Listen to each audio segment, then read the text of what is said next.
All right, so opening bells have rung on Bay Street and Wall Street. We mentioned a bit of a cautious tone to start the Friday trading session with some of these lingering inflation concerns. But, you know, there's an interesting trend starting to take place. Those magnificent seven, the big technology stocks that led us higher to begin the year, have lost some momentum as we've moved into the second half.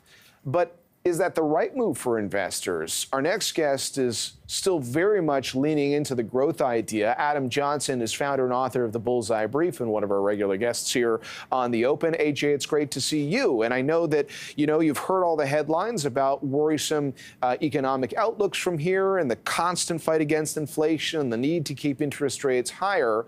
But I guess when it comes to that all leading to sell growth, what's your response?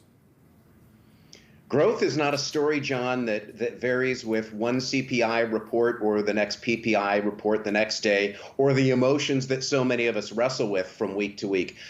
Growth, from my point of view, John, is, as we've talked about a lot of times, American ingenuity, or when I come on your show, North American ingenuity, since I'm based down here in New York. It's about the people, companies, and technologies driving the world forward.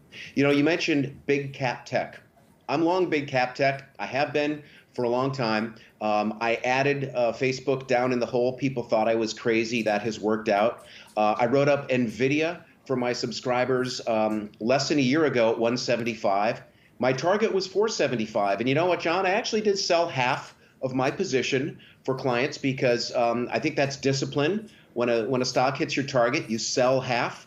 I'm keeping the other half, and I still have more invested in NVIDIA now than I did when I initiated the position, call it 10, 11 months ago. And my next target's 600, and I think that's probably where NVIDIA is headed. I feel very comfortable with the economy. I think recession is no longer a relevant story. Inflation's coming down. Earnings are better than feared. And we have a group of people in this country who are about as close to fully employed as we've ever seen. So, John, I think there's a lot more to like than to be afraid of. And as a result, I'm very comfortable being a growth investor who is 100% invested. Adam, let's lean into that idea of at least taking some profit on winners.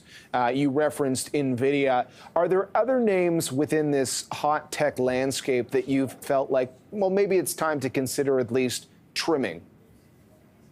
Yeah, well, I actually trimmed both Square and Palo Alto when they hit targets. And guess what? They've come back down in the selling that we've seen over the past month. I mean, in the case of Palo Alto Software, it's down 30% simply because a competitor, Fortinet, had a revenue issue. And so the assumption was, oh my gosh, when Palo Alto reports in about 10 days, actually, it's going to be terrible. Well, actually, I don't think so. And by the way, if you take almost 30% off one of my favorite picks that just hit a target, and you take that back 30% simply because a competitor had one line item issue, I'm going to come in and buy it. So I think the takeaway, John, is we've had a huge run in stocks. A number of my stocks have gone up to the targets. And now, as you would expect after a NASDAQ run, getting up to almost 40% on the year, it backs off. People say, oh my gosh, did we get ahead of ourselves? Okay, maybe a little bit. Is inflation totally done? No, but we're working through it.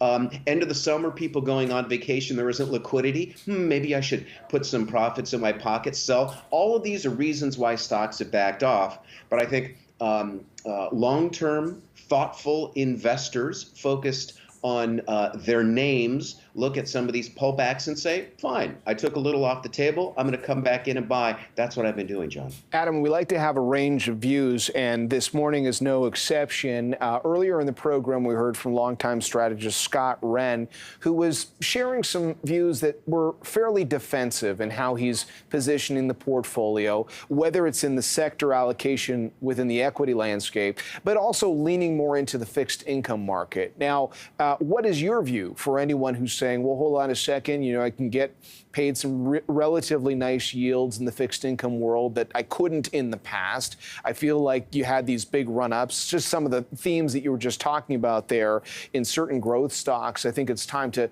shift more money into fixed income. What would be your take on that? Well, a couple things, John. First of all, I know Scott. I like him. And you know what? For a certain group of investors, I agree with what he's saying. Um, think about it, John. Yields have now come up to a point where if you are a risk-averse investor, or if you are someone who's going to need a chunk of money for a down payment on a home, for college tuition, maybe to finance your daughter's wedding, who knows? But you know that you've got this nut, this amount of money that you need to spend at some point in the next year, and you say to yourself, well, I could go buy Adam's growth stocks and potentially make 20, who knows, maybe even 30% over the next year. Or I could go buy Scott's fixed income basket and not have any stress. And in a year from now, I will have another 5.5%. You know what? That's a perfectly acceptable solution. So, yeah, I get it. It's not what I do. I am not a fixed income investor.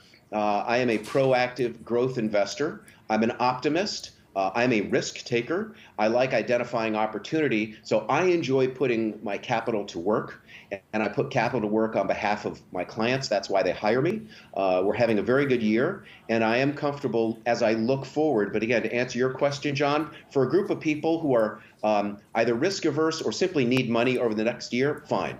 Parking some money in a fixed income product that'll give you 5 or 6% 12 months from now, that's a perfectly acceptable thing to do. Okay.